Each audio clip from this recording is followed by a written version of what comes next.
بسم الله الرحمن الرحيم. الحمد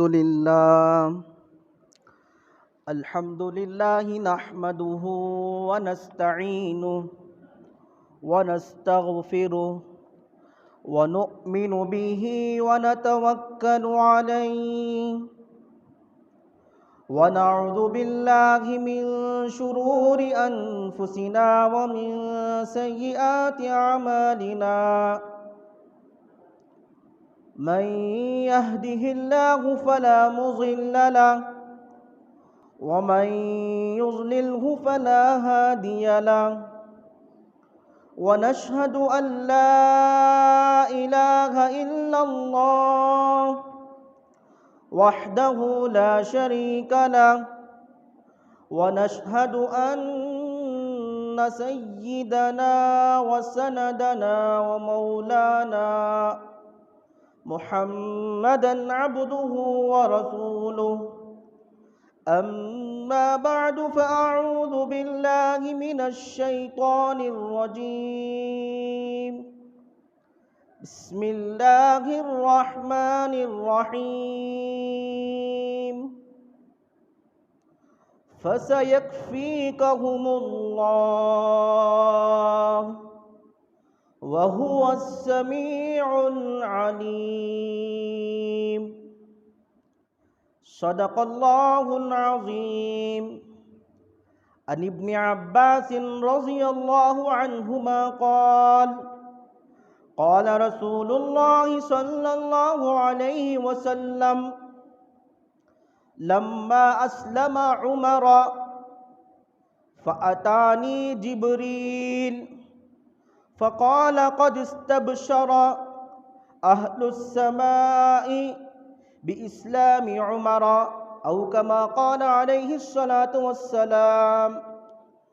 رب اشرح لي صدري ويسر لي أمري واحلل عقدة من لساني يفقه قولي. اللهم صل على محمد في أول كلامنا. اللهم صل على محمد في أوسط كلامنا. اللهم صل على محمد في آخر كلامنا. اللهم صل على محمد في كل كلامنا يا رب العالمين. معزز سامعین اعظام، محترم بزرگوں، دوستوں، دینی بھائیوں، نوجوانان عزیز اور پیارے بچوں، اللہ تبارک و تعالیٰ کا ہم پر بے پناہ کرم اور احسان ہے کہ اللہ تبارک و تعالیٰ نے ہم سب کو اکٹھا فرمایا، ایک جگہ جمع فرمایا۔ میں نے دوران خطبہ گزشتہ جمعہ جس آیت کریمہ کو پڑھا تھا، الحمدللہ بخوبی آپ آیت کریمہ کے ترجمہ سے واقف ہوں گے۔ اب ہم قرآن و حدیث کی روشنی میں قرآن کی آیت کریمہ کا جو نچوڑ ہے، احادیث نبویہ صلی اللہ علیہ وسلم کا جو نچوڑ ہے، وہ میں آپ کے سامنے پیش کرنا چاہتا ہوں۔ ایک مومن کو مؤمن کامل بننے کے لیے سب سے پہلے اس کو اپنے نفس پر کنٹرول کرنا چاہیے، کنٹرول کرنا پڑتا ہے۔ جس طرح چاہے اپنے خواہشات کو ادا نہیں کر سکتا، جس طرح چاہے من مانی اپنی زندگی نہیں گزار سکتا۔ مؤمن کامل اس وقت بنتا ہے جب اپنی خواہشات ہیں، اپنی دیگر ضرورتیں ہیں، اس کو اللہ تبارک و تعالیٰ کے بتائے ہوئے احکامات پر قربان کرے گا، نبی کے طریقے پر چلے گا، تب جا کر یہ مؤمن کامل بنے گا۔ قرآن مجید کے 13ویں پارے میں اللہ تبارک و تعالیٰ نے ارشاد فرمایا، وَمَا أُبَرِّئُ نَفْسِي إِنَّ النَّفْسَ لَأَمَّارَةٌ بِالسُّوءِ إِلَّا مَا رَحِمَ رَبِّي إِنَّ رَبِّي غَفُورٌ رَحِيمٌ، کہ نفس کی 3 قسمیں ہیں: نفس لوامہ، نفس مطمئنہ،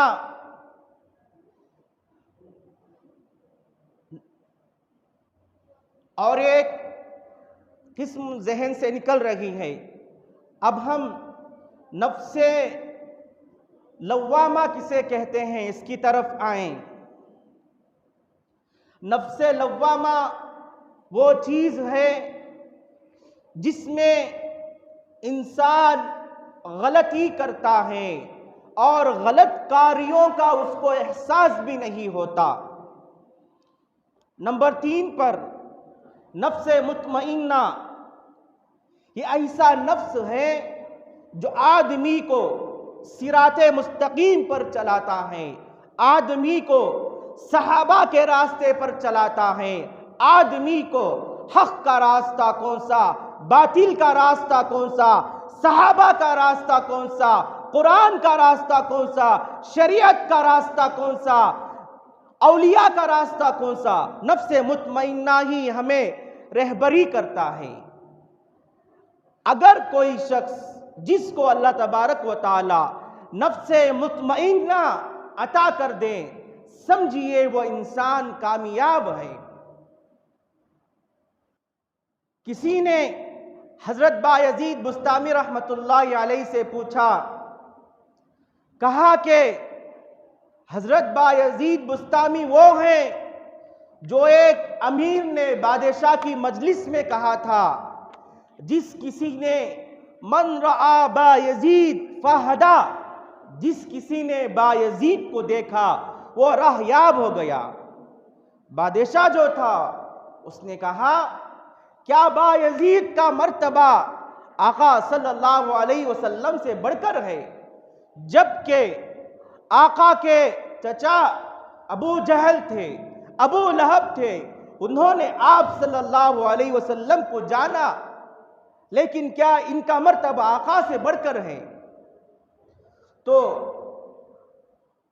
مجلس میں جو امیر حکایت بیان کر رہے تھے انہوں نے کہا، میں اپنے دعوے میں بالکل سچا ہوں۔ انہوں نے کہا، ابو جہل ہو، ابو لہب ہو اور دیگر جو اسلام کو مٹانے کی سازشیں کر رہے تھے، انہوں نے ہرگز نہیں دیکھا محمد صلی اللہ علیہ وسلم کو۔ یہ بادشاہ اور بھی حیرت انگیز میں سوچ میں پڑ گیا کہ حالانکہ دیکھے ہیں، تکلیفیں دیے ہیں، پھر بھی یہ امیر کہہ رہا ہے نہیں دیکھے۔ تو بادشاہ نے کہا، میں وضاحت طلبگار ہوں، آپ ذرا کھل کر بات بتائیے۔ تو اس وقت اس امیر نے کہا، انہوں نے ابو جہل ہو، ابو لہب ہو یا کفار مکہ ہو، محمد صلی اللہ علیہ وسلم کو محمد بن عبداللہ کی حیثیت سے دیکھا، اس وجہ سے وہ ایمان نہ لا سکے۔ اگر وہ بھی محمد صلی اللہ علیہ وسلم کو نبی کی حیثیت سے دیکھتا، خاتم الانبیاء کی حیثیت سے دیکھتا، تو وہ بھی ایمان قبول کر کے آپ صلی اللہ علیہ وسلم کے ساتھ ہوتے۔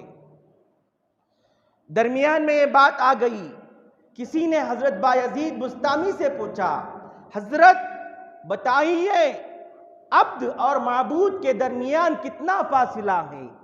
عبد کہتے ہیں بندے کو، معبود کہتے ہیں خدا کو، عبد اور معبود کے درمیان کتنا فاصلہ ہے؟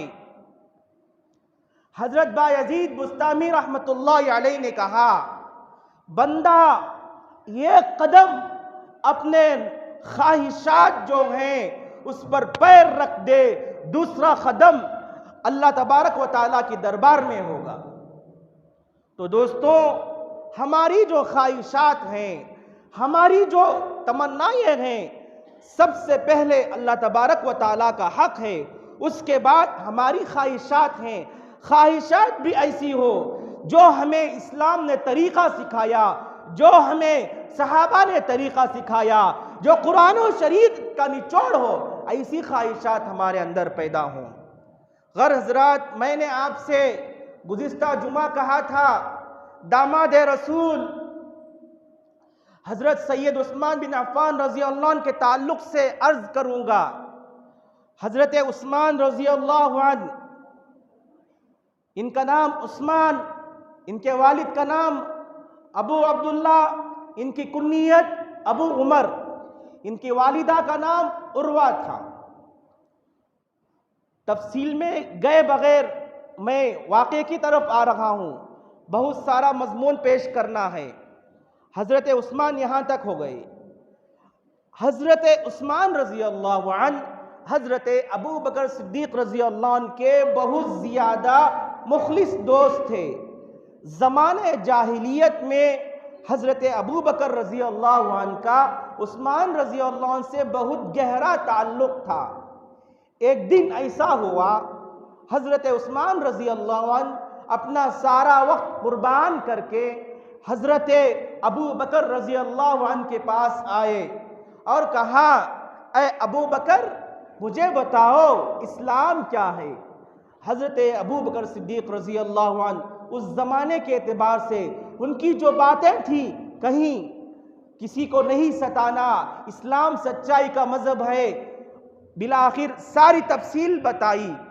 حضرت عثمان رضی اللہ عنہ سن کر ان کے اندر جذبہ ایمانی ایسا آیا کہ دل ہی دل میں سوچ رہے تھے کہ اب میں جا کر آقا کی مجلس میں مسلمان ہو جاؤں گا، کلمہ پڑھ لوں گا۔ دونوں احباب نکلنا ہی تھا، حضرت محمد صلی اللہ علیہ وسلم تشریف لائے۔ کہا، اے عثمان، خدا کی خدائیت کو قبول کر، خدا نے مجھے نبی بنا کر بھیجا ہے، میں تیرا نبی ہوں اور ساری دنیا کا نبی ہوں، تو مسلمان بن جا۔ حضرت عثمان رضی اللہ عنہ کہتے ہیں، زبان نبوت سے جو یہ سادہ سیدھا جملے نکلے تھے، خدا نے اس میں کیا تاثیر رکھی تھی، میں آپ صلی اللہ علیہ وسلم کا ہاتھ پکڑ کر مسلمان ہو گیا اور اسلام کا جو حلقہ تھا اس میں داخل ہو گیا۔ جب حضرت عثمان رضی اللہ عنہ اسلام میں داخل ہو گئے، بہت تھوڑے مسلمان ہوئے تھے۔ جس طرح دیگر صحابہ کو تکالیفیں دیا کرتے تھے، اسی طرح حضرت عثمان رضی اللہ عنہ کو بھی مسلمان ہونے کی وجہ سے، مسلمان لانے کی وجہ سے سزا ہوا کرتی تھی۔ حضرت عثمان رضی اللہ عنہ خاندان کے اعتبار سے اعلیٰ نسب کے تھے، طاقتور تھے، خود ان کے خاندان والے ان کو ستاتے تھے۔ جب ان کی تکلیف حد سے زیادہ بڑھ گئی تو آقا صلی اللہ علیہ وسلم نے حضرت عثمان رضی اللہ عنہ کو یہ حکم دیا، اے عثمان، تم اللہ کی راہ میں ملک حبشہ کی طرف ہجرت کرو۔ جب حضرت عثمان رضی اللہ عنہ مسلمان ہوئے، نوجوان ہوئے، نوجوان ہونے کے بعد جب آپ کو شادی کا نمبر آتا ہے، آپ صلی اللہ علیہ وسلم کی صاحبزادی حضرت رقیہ رضی اللہ عنہا ابو لہب کے فرزند عتبہ کے نکاح میں ہوتی ہیں۔ جب آقا صلی اللہ علیہ وسلم نبوت کی دعوت دینے لگے، جب آقا صلی اللہ علیہ وسلم کھل کر لوگوں کو کلمے کی دعوت دینے لگے، جب آقا صلی اللہ علیہ وسلم کھل کر لوگوں کو یا ایھا الناس قولوا لا الہ الا اللہ تفلحوا کا حقیقی مصداق بن کر لوگوں کو سمجھانے لگے، تو ابو لہب نے دیکھا کہ یہ اسلام لانے کی وجہ سے، عداوت کی وجہ سے، دشمنی کی وجہ سے آپ صلی اللہ علیہ وسلم کی صاحبزادی حضرت رقیہ رضی اللہ عنہا جو عتبہ کے نکاح میں تھی، اسلام لانے کی وجہ سے عتبہ نے زبردستی ابو لہب نے عتبہ سے طلاق دلوائی۔ اس کے بعد حضرت عثمان رضی اللہ عنہ کے نکاح میں حضرت رقیہ رضی اللہ عنہ آئی۔ جب میاں بیوی مل گئے تو آقا صلی اللہ علیہ وسلم نے ملک حبشہ کی طرف ہجرت کا حکم دیا۔ حضرت عثمان رضی اللہ عنہ ہجرت کی طرف چلے گئے، چند سال ملک حبشہ میں رہے۔ کسی نے یہ غلط خبر پہنچا دی کہ کفار مکہ مسلمان ہو گئے، تو حضرت عثمان کے ساتھ دیگر صحابہ بھی تھے، وہ تشریف لائے۔ دیکھا یہ غلط خبر تھی، دیگر صحابہ ڈر کے مارے چلے گئے تھے، لیکن عثمان رضی اللہ عنہ وہیں ٹھہر گئے۔ پھر آقا صلی اللہ علیہ وسلم کو مدینے جانے کی طرف ہجرت ہوا، مدینے کی طرف ہجرت کا حکم ہوا۔ آقا صلی اللہ علیہ وسلم جب مدینہ جانے لگے، حضرت عثمان رضی اللہ عنہ بھی آپ کے ساتھ ہو لیے، مدینہ چلے گئے۔ مدینہ جانے کے بعد وہاں جو کنواں تھا، سارے پانی کے کھارے پانی کے کنویں تھے، مسلمانوں کو پانی کی سخت ضرورت تھی۔ ایک بیر رما کنواں تھا جس کا مالک یہودی تھا، مسلمان کھارا پانی پی پی کے تھک گئے تھے۔ حضرت عثمان رضی اللہ عنہ نے چاہا کہ یہ کنواں خرید کر میں مسلمانوں کے لیے وقف کر دوں۔ یہودی سے گئے، بات چیت کیے، تو یہودی نے پہلے دینے سے انکار کر دیا۔ آخر کار 12,000 درہم پر راضی ہو گیا اور یہ شرط لگایا کہ ایک دن آپ کی باری ہوگی، دوسرے دن میری باری ہوگی۔ بالآخر حضرت عثمان رضی اللہ عنہ تیار ہو جاتے ہیں۔ 12,000 درہم اس زمانے کے اعتبار سے بہت بڑی رقم تھی، انہوں نے دے کر کنواں خرید لیا۔ ایسا ہوتا تھا، میٹھے پانی کا ایک کنواں تھا۔ ایک دن صحابہ اکرام رضی اللہ عنہ کا جم غفیر پانی کو لے لیتا، دوسرے دن یہودی کی باری ہوتی۔ جو مسلمان پانی لیتے وہ 2 دنوں تک کام آتا تھا۔ یہودی نے دیکھا کہ اب مجھے اس کنویں سے کچھ بھی فائدہ نہیں ہو رہا ہے، وہ دیگر جو آدھا کنواں تھا اس نے حضرت عثمان رضی اللہ عنہ سے کہا آپ ہی لے لیجئے۔ حضرت عثمان رضی اللہ عنہ دوبارہ 8,000 دے کر وہ آدھے کنویں کو بھی لے لیا، تقریباً 20,000 درہم لے کر کنویں کو خرید کر آباد کر دیا اور مسلمانوں کے لیے وقف کر دیا۔ مسلمان مدینے میں گئے، پانی سے سیراب ہو رہے ہیں۔ بالآخر حضرت عثمان رضی اللہ عنہ کے اچھے صفات ہیں، وقت کی کم دامنی کی وجہ سے میں آگے بڑھ رہا ہوں۔ حضرت عثمان رضی اللہ عنہ جب آپ کی بیوی حضرت رقیہ رضی اللہ عنہ جب ملک بدر کا واقعہ پیش آیا، بدر کو روانہ ہونا تھا، اس وقت حضرت رقیہ رضی اللہ عنہ بیمار ہو گئی۔ حضرت عثمان رضی اللہ عنہ آپ صلی اللہ علیہ وسلم کے ساتھ جہاد میں جانا چاہتے تھے، لیکن آقا نے کہا تم اپنی بیوی کی تیمارداری کرنا، بذات پرسی جو بیمار ہے ان کی تیمارداری کرنے کے لیے رک جاؤ۔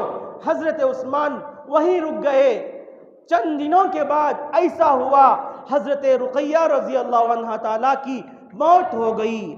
آقا صلی اللہ علیہ وسلم بدر کی طرف گئے ہوئے ہیں، بدر سے خوشی کا پروانہ لے کر آ رہے ہیں۔ ان کا آپ کی لخت جگر نور نظر حضرت رقیہ رضی اللہ عنہ کا انتقال ہو گیا۔ حضرت عثمان، حضرت اسامہ بن زید دونوں تجہیز و تکفین کا سامان اکٹھا کر کے نماز جنازہ کے لیے لے جا رہے تھے۔ جنازہ دفن کرنے کے بعد حضرت عثمان رضی اللہ عنہ نہایت غمگین رہتے تھے۔ آقا صلی اللہ علیہ وسلم نے دیکھا کہ عثمان رضی اللہ عنہ زیادہ غمگین ہیں، اپنی دوسری صاحبزادی حضرت ام کلثوم رضی اللہ تعالی عنہ سے آپ صلی اللہ علیہ وسلم کا نکاح فرمایا۔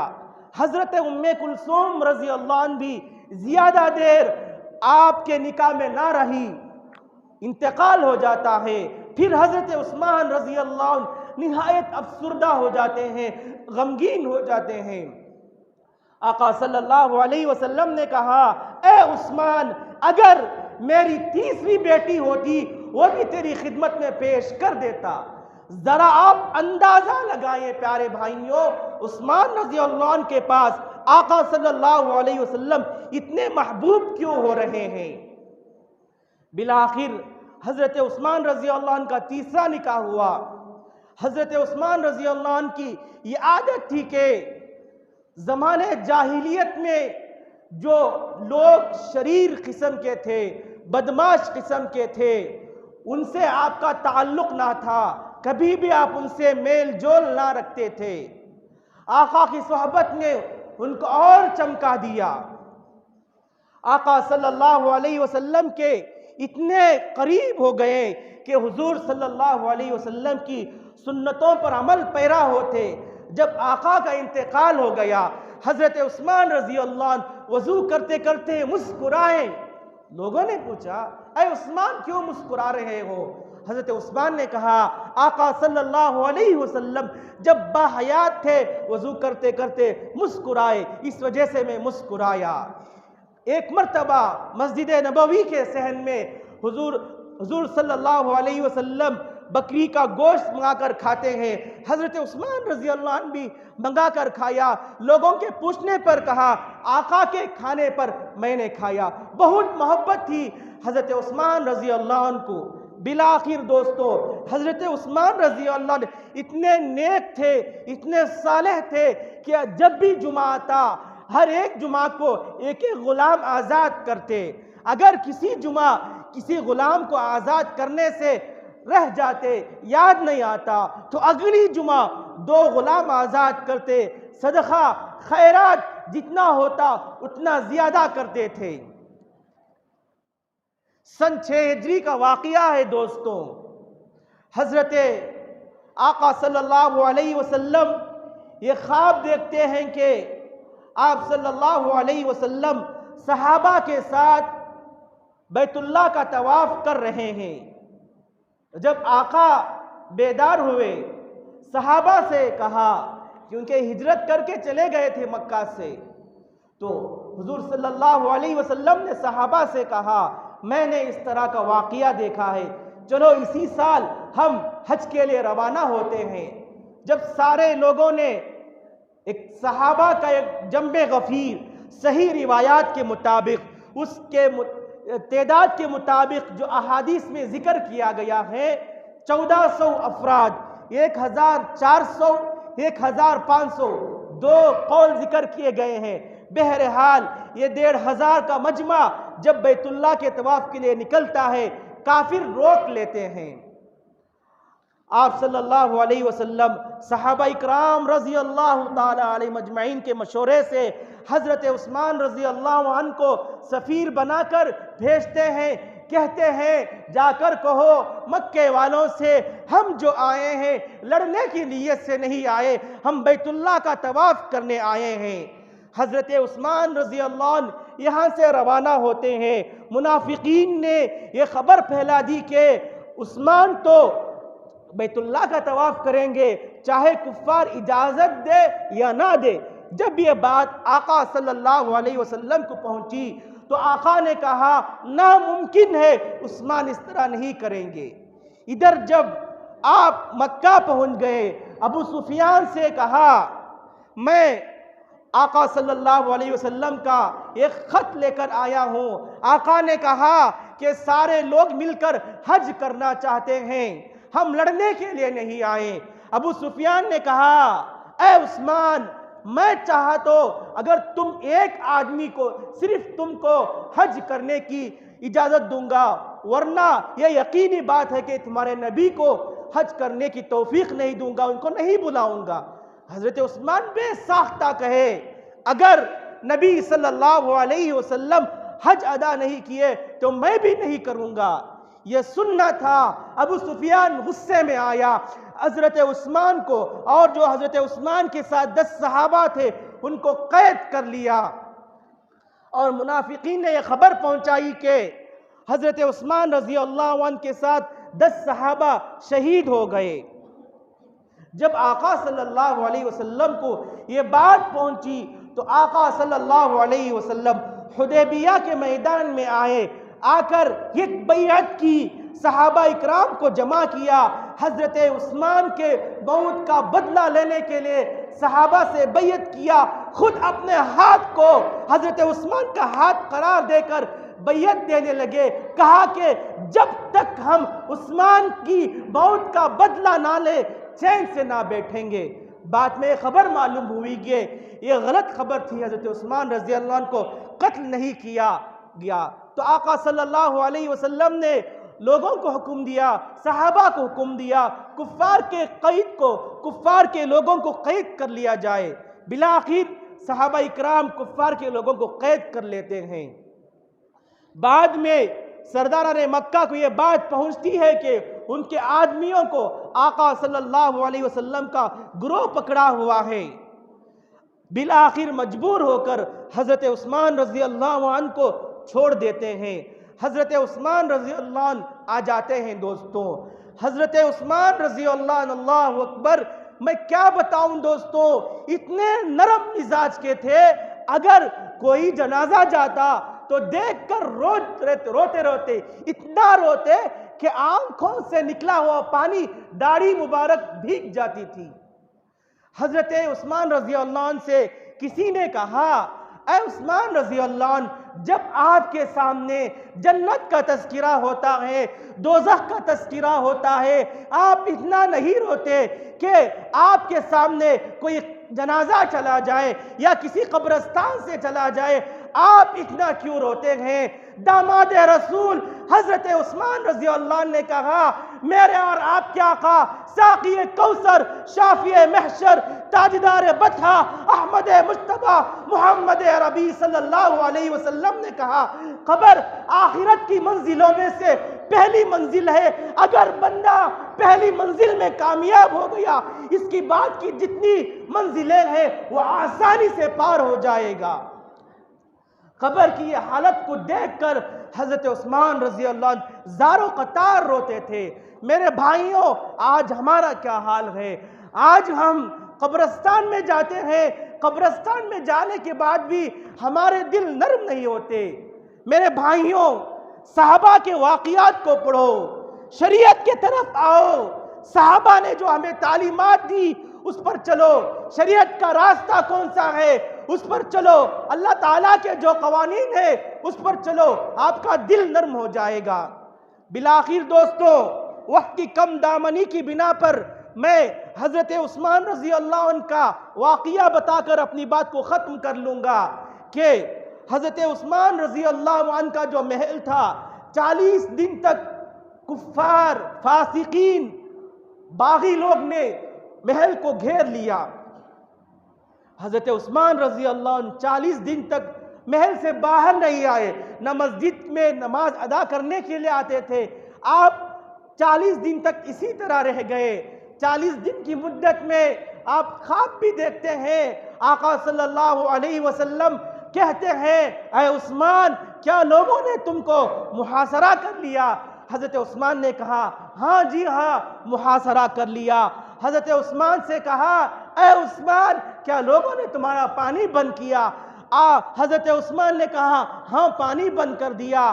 آقا صلی اللہ علیہ وسلم خواب کی حالت میں ایک ڈول لگاتے ہیں، حضرت عثمان رضی اللہ عنہ پانی پیتے ہیں۔ جب خواب ختم ہو جاتا ہے، آپ رضی اللہ عنہ، حضرت عثمان رضی اللہ عنہ اپنی بیوی اور حضرت عبداللہ بن سلام کو خواب کی ساری حقیقت سناتے ہیں اور کہتے ہیں کہ آقا کے ڈول کا جو نکلا ہوا پانی میں پیا تھا، اب بھی اپنے سینے میں اس کا مزہ محسوس کر رہا ہوں۔ آقا نے کہا، اے عثمان، تم افطار میرے ساتھ کرنا۔ اور ایک روایت میں ہے کہ خواب میں بتایا گیا کہ تم جمعہ میرے پاس آ کر ادا کرنا۔ بہرحال 40 دن تک حضرت عثمان رضی اللہ عنہ کے محل کا محاصرہ کیا کہ بڑے بڑے جو صحابہ تھے، حضرت طلحہ بن عبید اللہ، حضرت زبیر، ان کا انتہائی ٹھٹا کیا گیا، مذاق اڑایا گیا۔ جب حضرت عثمان رضی اللہ نے دیکھا کہ باغی کس طرح بھی نہیں مان رہے ہیں، حضرت عثمان رضی اللہ عنہ محل کی چھت پر آئے اور لوگوں سے تقریر کیا، اے باغیوں، کیا تم کو پتہ نہیں جب ہم مدینے میں آئے تھے تم کو پانی کی ضرورت تھی، کنویں کی ضرورت تھی، آقا کے فرمان پر، آقا کے قول پر میں نے کنواں خرید کر آپ کو دیا تھا، کیا میں نے تم کو جو جنگوں میں جاتے تھے اس میں بہت سارا مال خرچ کیا، میں بہت سارا مال خرچ کیا، غلاموں کو آزاد کیا، کیا تمہیں یقین نہیں؟ سارے لوگ کہے ہاں یہ سچ ہے، لیکن باغی پیچھے نہیں ہٹے۔ بہرحال آپ کی شہادت کا وقت جو ہی قریب تھا، آپ کے پاس 20 غلام موجود تھے، آپ نے 20 غلام کو آزاد کر دیا۔ آپ قرآن مجید لے کر قرآن مجید کا پہلا پارہ پڑھ رہے تھے کہ اچانک محل پر باغیوں کا حملہ ہو جاتا ہے۔ حضرت علی رضی اللہ عنہ حضرت حسن رضی اللہ عنہ کو مامور کرتے ہیں کہ تم محل کی حفاظت کرو۔ اس طرح وار ہوتا ہے کہ حضرت حسن رضی اللہ عنہ زخمی ہو جاتے ہیں۔ یہ ایک شخص کنانہ بن بشر سامنے بڑھتا ہے، سامنے بڑھ کر آپ کی پیشانی پر ایک مار مارتا ہے کہ آپ پہلو کے بر نیچے گر پڑتے ہیں، اور دوسرا ایک شخص آتا ہے، وہ آپ کے یہ ایک ضرب اور لگاتا ہے چہرے پر، آپ کے جسم سے، آپ کے چہرے سے خون کا فوارہ جاری ہوتا ہے، اور ایک شخص عمر بن ملحق ہے اس کا نام، وہ آتا ہے آپ کے چھاتی پر بیٹھ کر 9 زخم کرتا ہے، اور اس کے بعد اور ایک آدمی آتا ہے، آپ کا سر قلم کرنا چاہتا ہے۔ آپ کی بیوی محترمہ حضرت نائلہ قریب پہنچ جاتی ہے، تلوار کو روکتی ہے، جس کی وجہ سے ان کی 3 انگلیاں کٹ ہو جاتی ہے، پھر بھی وہ ملعون وار کرتا ہے۔ حضرت عثمان کا گلا نکل جاتا ہے، جب گلا کٹ گیا، آپ کی رگ کا خون جو آپ تلاوت کر رہے تھے قرآن مجید کے پہلے بارے میں، فَسَيَكْفِيكَهُمُ اللَّهُ وَهُوَ السَّمِيعُ الْعَلِيمُ، اس کا ترجمہ ہے اللہ میرے لئے کافی ہے، اللہ خوب سننے والا ہے، اللہ خوب جاننے والا ہے۔ جب آپ کے رگ کا خون یہاں پڑا، آپ اللہ کے حوالے ہو گئے تھے۔ آقا صلی اللہ علیہ وسلم نے حضرت عثمان رضی اللہ عنہ کو بہت پہلے ہی بشارتیں دے دی تھی۔ آقا صلی اللہ علیہ وسلم خواب میں دیکھا جب باحیات تھے، یہ سونے کا محل، ایک موتیوں کا محل، ایک یاقوت سے جڑا ہوا محل تھا۔ آقا نے پوچھا فرشتوں سے یہ کس کا محل ہے؟ فرشتوں نے کہا یہ محل تو حضرت عثمان رضی اللہ عنہ کا ہے، جن کو شہید کر دیا جائے گا۔ حضرت عثمان رضی اللہ عنہ کو پتا تھا شہید ہونا تھا۔ بالآخر حضرت عثمان رضی اللہ عنہ جب شہید ہو گئے، باغیوں کی حکومت تھی، تقریباً 2 دن اسی طرح آپ کی نعش مبارک پڑی رہی۔ دوسرے دن، ہفتے کے دن لوگوں نے ہمت کیے، جوش کے ساتھ اپنی جان کو ہتھیلی میں رکھتے ہوئے حضرت عثمان رضی اللہ عنہ کی قبر کو لے جا کر جنت البقیع میں تدفین کر دیے۔ دوستو، حضرت عمر رضی اللہ عنہ، حضرت عثمان رضی اللہ عنہ کا واقعہ ہمیں یہ سبق دیتا ہے، حضرت عمر کا ہر قول، حضرت عثمان کا ہر قول، حضرت عمر کا ہو یا حضرت عثمان کا ہو۔ گزشتہ جمعہ آپ نے تفصیلی واقعہ جو حضرت عمر رضی اللہ عنہ کے اسلام لانے کا واقعہ سنا اور ان کے خلیفہ بننے کے بعد کے حالات سنے، اسی طرح حضرت عثمان بن عفان رضی اللہ عنہ کے واقعہ ہمیں یہ سبق دیتا ہے، اے مسلمانوں، اے کلمہ پڑھنے والوں، اے نبی کے وارثوں، اے صحابہ کے دین پر چلنے والوں، اے صحابہ کا نام لینے والوں، تم ایک راہ پر آ جاؤ، اپنے دوستوں کے ساتھ، اپنے رشتہ داروں کے ساتھ، اپنے اعزاء کے ساتھ، اپنے اقرباء کے ساتھ رحم دلی سے پیش آؤ۔ ان کی جو ضرورت ہے، اللہ اگر آپ کو مال دیا ہے، دولت دیا ہے، ان کی مدد کرو۔ حضرت عثمان رضی اللہ عنہ مالدار ہونے کے باوجود بھی بہت سارا مال اللہ کی راہ میں خرچ کرتے تھے۔ ہر جمعہ حضرت عثمان رضی اللہ عنہ کا ایسا ہوتا تھا کہ صدقہ خیرات کرتے تھے اور ساتھ میں دوستوں ایک غلام آزاد کرتے۔ حضرت عثمان رضی اللہ عنہ کا نماز کا معمول ایسا تھا دوستوں، نوافل پڑھتے تھے، فرائض پڑھتے تھے، لیکن تہجد کا اہتمام اس طرح کرتے تھے کہ ایک رکعت میں اللہ اکبر، ایک رکعت میں پورا کلام اللہ ختم کر دیتے۔ حضرت عثمان رضی اللہ عنہ ہمیں یہ سبق دیتے ہیں کہ عثمان نے جس طرح زندگی گزار کر گئی، اے مسلمانوں تم عثمان کی سیرت کو اپناؤ۔